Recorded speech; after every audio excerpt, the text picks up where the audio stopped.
കണ്ണൂർ പഴയങ്ങാടി മുട്ടത്ത് തെങ്ങ് വീണ് 10 വയസ്സുകാരൻ മരിച്ചു. മുട്ടം കക്കാടപ്പുറത്തെ മൻസൂർ സമീറ ദമ്പതികളുടെ മകൻ നിസാലാണ് മരിച്ചത്.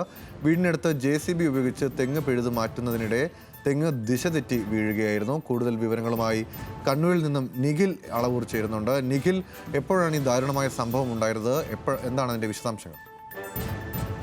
ഇന്ന് രാവിലെ 10 മണിയോടെയാണ് ഇത്തരത്തിലുള്ള ഒരു അപകടമുണ്ടായത്. കണ്ണൂർ പഴയങ്ങാടി മുട്ടത്ത് വീടിന് സമീപത്ത് JCB ഉപയോഗിച്ച് തെങ്ങ് പിഴുതു മാറ്റുന്നത് നോക്കി നിൽക്കുകയായിരുന്നു ഈ മരിച്ച കുട്ടി.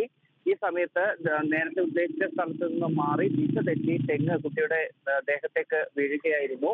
കക്കാടപ്പുറത്തെ മൻസൂർ സമീറ ദമ്പതികളുടെ മകനാണ് മരിച്ച നിസാൽ. കുട്ടിയെ ഉടൻ തന്നെ ആശുപത്രിയിൽ എത്തിച്ചെങ്കിലും ജീവൻ രക്ഷിക്കാനായില്ല. ഉച്ചയ്ക്ക് 1:30 കൂടിയാണ് കുട്ടിയുടെ മരണം സംഭവിച്ചത്. നിഖിലാണ് കണ്ണൂരിൽ നിന്നും വിശദാംശങ്ങൾ പങ്കുവച്ചത്.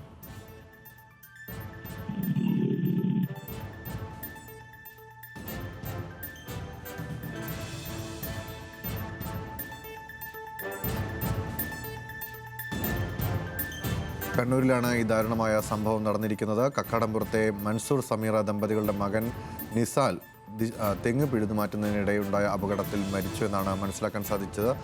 നിലവിൽ കണ്ണൂർ പഴയങ്ങാടിയിലാണ് ഈ സംഭവം റിപ്പോർട്ട് ചെയ്തിരിക്കുന്നത്. വിശദാംശങ്ങൾ പങ്കുവച്ചത് കണ്ണൂരിൽ നിന്നും നിഖിലാണ്.